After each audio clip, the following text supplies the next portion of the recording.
निंदियों नया वे जागी रोवता निराहत में काहे नहीं खूब बुझत बानी कवना हालात में।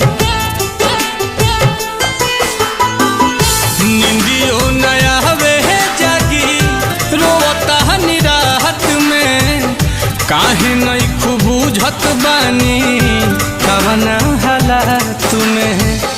आफत में पड़ल बा पावरा चन चन कहत रही हसचहू में चान भइलू मले पयबू कहे जा हे जा।